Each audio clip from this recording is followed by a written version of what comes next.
दोस्तों, हमारे देश के अंदर 2 सर्वोच्च पद ऐसे हैं, जो इतने गरिमापूर्ण हैं कि उस पद पर बैठे हुए व्यक्ति की गरिमा को ठेस नहीं पहुँचानी चाहिए। यानी उनके खिलाफ किसी भी तरह की कोई भी अपशब्द या और किसी तरह का वो नहीं करना चाहिए। क्यों? क्योंकि इतने सम्मानित पद हैं और इस पद के ऊपर कोई कोई भी व्यक्ति बैठा है, चाहे वो किसी भी पार्टी का, उसका हमेशा ही सम्मान किया जाता है और सम्मान करना भी चाहिए।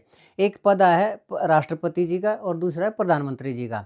खैर, राष्ट्रपति जी को तो संविधान के अनुच्छेद 361 के तहत कुछ सुरक्षा भी मिली हुई है, लेकिन प्रधानमंत्री पद के लिए ऐसी कोई सुरक्षा नहीं है। लेकिन फिर भी इससे प्रधानमंत्री पद के महत्वपूर्ण होने का या गरिमा में होने का उससे फ़र्क नहीं पड़ता और वो भी इतना सम्मानित पद है कि उस पद की मर्यादा का हमेशा हर व्यक्ति को, चाहे वो आम आदमी हो या ख़ास आदमी हो, उसको हमेशा उसका सम्मान करना चाहिए।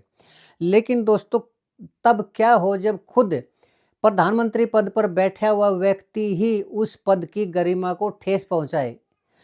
तो और ऐसा कैसे हो सकता है कि इस पद के ऊपर बैठ के भी वो अपराधियों का साथ दे, अपराधियों का हौसला बढ़ाए?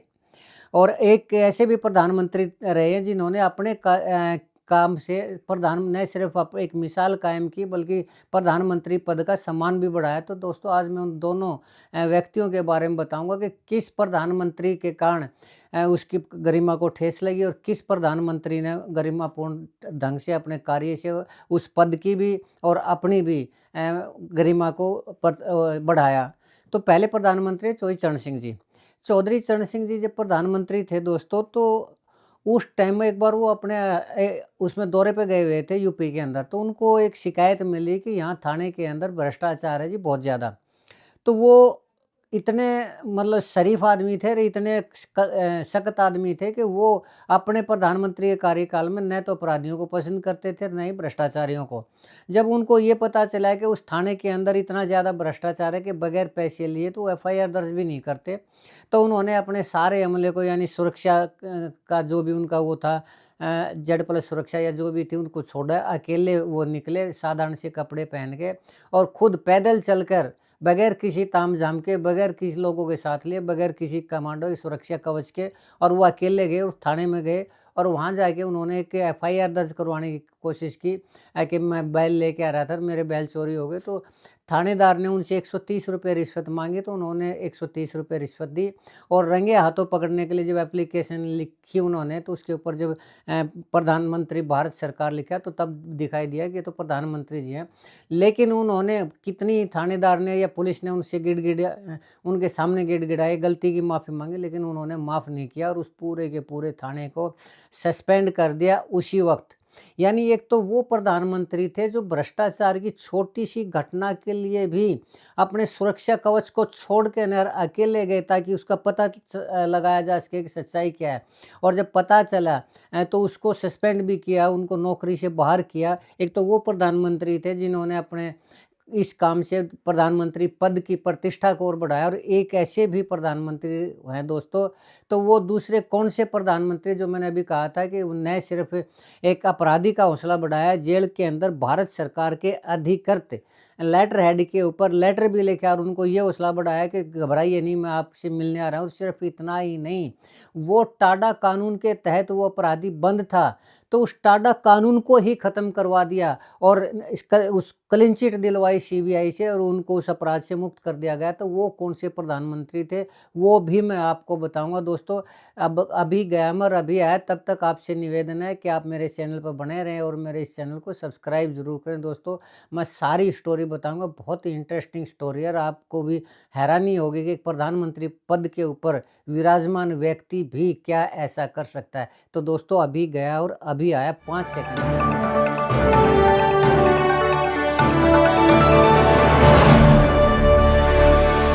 दोस्तों नमस्कार। दोस्तों, मैं सतबीर सिंह अपने यूट्यूब के भारत लिंक ग्लोबल चैनल पर लंदन से आपका स्वागत करता हूं। दोस्तों, ये बात है 90 के दशक की। 90 के दशक में दोस्तों मुंबई के अंदर अंडरवर्ल्ड का राज था और 2 गैंगस्टर बहुत बड़े लेवल के या बहुत बड़े डॉन थे, उनका आपस में टकराव भी था और वर्चस्व की लड़ाई थी। एक थे दाऊद इब्राहिम और एक थे अरुण गवली। तो इनके अंदर हमेशा गैंगवार चली रहा करती कि कौन सबसे बड़ा डॉनर, कौन किसका उसके ऊपर अंडरवर्ल्ड के ऊपर राज होगा। तो उसी दौरान दोस्तों, ये बात है जुलाई 1992 की। तो दाऊद इब्राहिम का साला हुआ करता इस्माइल इब्राहिम पारकर। तो अरुण गवली के गैंग ने उसकी हत्या कर दी और उस हत्या में जो मुख्य नाम था वो था शैलेश हल्दरकर, यानी उस को सुपारी दी और उसने उस दाऊद इब्राहिम के साले की कर दी हत्या। तो जब उसकी हत्या कर दी तो ये दाऊद इब्राहिम के लिए भी चैलेंज था। तो दाऊद इब्राहिम ने उसका बदला लेने के लिए अपना एक शूटर तैयार किया। वो जो शूटर था उसको बाबा के नाम से भी जाना जाया करता और उसका नाम था सुभाष ठाकुर। तो सुभाष ठाकुर को उसकी सुपारी दी और सुभाष ठाकुर ने हॉस्पिटल में जाके, जबकि वो जो शैलेश हल्दरकर था वो पुलिस ने अरेस्ट कर लिया था और पुलिस सुरक्षा के अंदर ही हॉस्पिटल के अंदर उसका इलाज होने लग रहा था। तो वो जो सुभाष ठाकुर था हॉस्पिटल के अंदर जाकर ही न सिर्फ उस शैलेश हल्दरकर जो अरुण गवली गैंग का शूटर हुआ करता उसकी हत्या की, बल्कि उसकी सुरक्षा में जो पुलिस वाले हुआ करते उन पुलिस वालों की भी हत्या कर दी। और ये एक बहुत बड़ा कांड था दोस्तों। जब पुलिस वालों की हत्या हो जाती है तो पुलिस उसके ऊपर विशेष रूप से कार्रवाई करती है और मुंबई पुलिस ने उस गैंग में जितने भी थे उनको धरपकड़ करनी शुरू की थी। लेकिन सुभाष ठाकुर था वो इतना ज़्यादा शातिर था कि वो पुलिस के हाथ नहीं आ रहा था। लेकिन तभी दाऊद इब्राहिम का एक जानकार हुआ था, एक मित्र हुआ करते, यानी उनके साथ अच्छी उनकी वो थी और वो सुभाष ठाकुर था उसके भी मित्र हुआ करते। तो दाऊद इब्राहिम के कहने से उस आदमी ने जो सांसद था और जो बहुत बड़ा बाहुबली था और जो प्रधानमंत्री तक के उसके साथ संबंध हुआ करते, उसने उस सुभाष ठाकुर को वहाँ से निकाला और अपने संसद का जो निवास स्थान होता है जो सांसदों को दिया जाता है उसके ऊपर शरण दी, यानी पुलिस से छुपाया उसको और काफ़ी दिनों तक छुपाया। और जब ये नहीं वो अरेस्ट हुआ तो फिर बाद में वो अपने आप ही चला गया। लेकिन उस सांसद ने अपने संसद के बंगले के ऊपर, सांसद का जो बंगला लॉट होता है उसके ऊपर उस सुभाष ठाकुर को छुपा के रखा पुलिस से दोस्तों। लेकिन उसके बाद 1993 में इब्राहिम दाऊद ने बम धमाके कर दिए बॉम्बे के अंदर। तो जब बम धमाके हुए तो सरकार भी बहुत ज़्यादा उसके ऊपर वो हुई और एक टाडा एक्ट हुआ करता, आतंकवादी निरोध अधिनियम। तो वो उस टाडा के तहत गिरफ्तारी करने लगी। सरकार ने एक तरह से इसको अपनी साख का वो बना लिया कि देश के अंदर इतना बड़ा कांड हो गया तो सारे अपराधियों को इसमें पकड़ा जाएगा। और उसी दौरान दाऊद इब्राहिम वो दुबई भाग गया पाकिस्तान और पाकिस्तान से दुबई चला गया, लेकिन उसके साथी पकड़ लिए। लेकिन दोस्तों उस गैंग से संबंध रखने के उसमें एक आदमी का और नाम आया, वही सांसद जिसने सुभाष ठाकुर को अपने संसद के बंगले पर शरण दे रखी थी ताकि पुलिस उसे ना गिरफ्तार कर पुलिस से उसको बचाया जा सके। तो उसके बारे में भी पता चल गया और पुलिस ने सारे सबूत इकट्ठे कर लिए और उस सांसद को टाडा के तहत गिरफ्तार कर लिया सबूतों के साथ और उसको डाल दिया जेल के अंदर। जब उस सांसद को जेल में डाला गया दोस्तों तो प्रधानमंत्री उस टाइम हुआ करते अटल बिहारी वाजपेयी जी। अटल बिहारी वाजपेयी जी के वो अच्छे मित्र हुआ करते। जब उनको ये पता चला कि मेरे ही साथी को जेल के अंदर डाल दिया तो उन्होंने प्रधानमंत्री के लेटर हेड के ऊपर, जो भारत सरकार का अधिकृत लेटर हेड होता है, उसके ऊपर उनको लेटर लिखा। वो क्या लेटर लिखा वो मैं आपको अभी पढ़ के सुनाता हूँ, लेकिन उससे पहले मैं आपको बताऊंगा कि वो कौन सांसद था जिसने इतने बड़े अपराधी को और दाऊद इब्राहिम के साथ संबंधों के चलते उसको शरण दी। वो सांसद था दोस्तों ब्रजभूषण शरण सिंह। जी हाँ, यही ब्रजभूषण शरण सिंह जिनके खिलाफ ये बजरंग पूनिया और विनेश फोगाट और साक्षी मलिक ने और इन लोगों ने जो आंदोलन चलाया था, यौन शोषण का आंदोलन चलाया था, तो वही ब्रजभूषण शरण टाडा के तहत गिरफ्तार हुआ।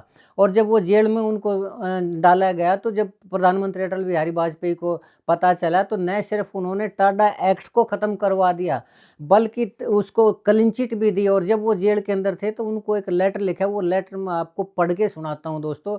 वो लेटर अटल बिहारी वाजपेयी का था। आप ये मेरे इसके ऊपर थंबनेल के ऊपर जो लेटर है इसको जूम करके पढ़ लीजिए। भारत सरकार का लेटर है, इसमें लिखा हुआ है, प्रिय ब्रजभूषण जी, यानी एक ऐसा अपराधी जो टाडा के तहत गिरफ्तार है, वो प्रधानमंत्री के पद पर रहते हुए अटल बिहारी वाजपेयी जी ने भारत सरकार के अथोराइज लेटर हेड के ऊपर उनको जी कह के संबोधित करने लग रहे हैं। प्रिय ब्रजभूषण जी, सप्रेम नमस्कार। आपका समाचार मिला, नए सिरे से जमानत का प्रयास कीजिए। यानी पहले उसकी जमानत टाडा के तहत इतनी जल्दी जमानत नहीं हुआ करती, तो उनकी जमानत हो गई थी खारिज। तो अटल बिहारी वाजपेयी जी ने कहा कि नए सिरे से जमानत का प्रयास करना होगा आपको, आप हिम्मत रखें, अच्छे दिन नहीं रहे तो बुरे दिन भी नहीं रहेंगे। आजीवन कैद की सज़ा पाने वाले सावरकर जी का स्मरण करें, पढ़ें, संगीत सुनें और मैं आपको शीघ्र ही मिलने आऊँगा। आप हिम्मत मत हारिए, हरि न हिम्मत हारिए, बिसारिए न हरि का नाम। जाहि विधि राखे राम ताहि विधि रहिए सप्रेम। नीचे स्टैम्प और सिग्नेचर अटल बिहारी वाजपेयी। जी हाँ दोस्तों, एक देश का प्रधानमंत्री पद के ऊपर रहते हुए एक ऐसे व्यक्ति को लेटर लिख रहा है जेल के अंदर, जो कि टाडा के तहत गिरफ्तार है, जो इतने बड़े खूंखार गैंगस्टर को बचाने के लिए अपने उसमें शरण देता है, संसद के बंगले में शरण देता है। जब सबूत मिलते हैं तो पुलिस उसको जेल में डालती है और उसको प्रधानमंत्री उसको बचाने लग रहे हैं, उनकी हिम्मत बढ़ाने लग रहे हैं और उनको उसके बाद क्लीन चिट भी दिलवाते हैं सीबीआई से और वो उससे उस बाहर भी होता है, यानी उस जो अपराध था उस अपराध से उसको क्लीन चिट मिलती है और वो बरी भी होता है कोर्ट के थ्रू। तब ये देखिए दोस्तों कि अटल बिहारी वाजपेयी जिनको इतना महान प्रधानमंत्री का साबित करने में ये सरकार लगी हुई है, मोदी सरकार लगी हुई है। मोदी जी जिनको ये कहते हैं कि वो पुरोधा पुरुष हैं, हमारे समाज के वो हैं, इतने बड़े नेता हैं, हिंदू धर्म के इतने बड़े नेता, उनको इतना महान बनाने का जो प्रयास किया जा रहा है, वही अटल बिहारी वाजपेयी एक उस समय के अपराधी को न सिर्फ हिम्मत बढ़ाते हैं जेल में, बल्कि ये भी कहते हैं हिम्मत मत हारिए, मैं आपसे जल्दी मिलने आऊँगा।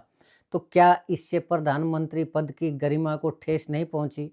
आज कोई भी अगर प्रधानमंत्री के बारे में बोल देता है, मोदी जी के बारे में बोल देता है, तो तुरंत उनको गिरफ्तार किया जाता है। अगर बड़ा आदमी होता है तो सीबीसीआईडी या ईडी जितने भी एक्ट है, जितने भी एजेंसियां उनके पीछे लगा दी जाती है।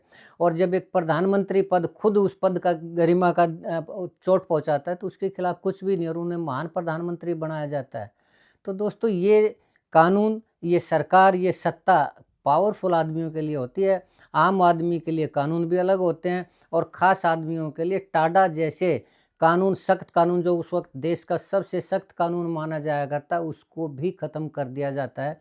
तो ये थे दोस्तों 2 प्रधानमंत्री, एक चौधरी चरण सिंह जी, जिन्होंने अपने सुरक्षा चक्र को हटा करके एक आम आदमी के रूप में जाके एक थाने से भ्रष्टाचार का पता किया और उनको सस्पेंड किया, नौकरी से टर्मिनेट किया उनको। और एक ये अटल बिहारी वाजपेयी थे जिन्होंने ये जो मैंने बताया ये कांड किया। तो दोस्तों आप ये खुद पता कर लगाइए कि कौन महान थे और कौन महान नहीं थे और कौन प्रधानमंत्री पद की गरिमा को ठेस पहुंचाता है और कौन उसका सम्मान बढ़ाता है। आज के लिए इतना ही दोस्तों। मुझे उम्मीद है कि आपको मेरी ये वीडियो पसंद आई होगी। अगर आपको लगता है कि मेरा ये विश्लेषण ठीक है तो आपसे गुजारिश करना चाहूँगा, आप मेरे इस वीडियो को लाइक करें, शेयर करें, कमेंट करें दोस्तों और हाइप ज़रूर करें। और चलते चलते एक बार फिर से निवेदन करना चाहूँगा कि आप मेरे इस चैनल को ज़रूर सब्सक्राइब करें। आपने मेरा ये वीडियो देखा इसके लिए आपका बहुत बहुत धन्यवाद। नमस्कार, जय हिंद, जय भारत।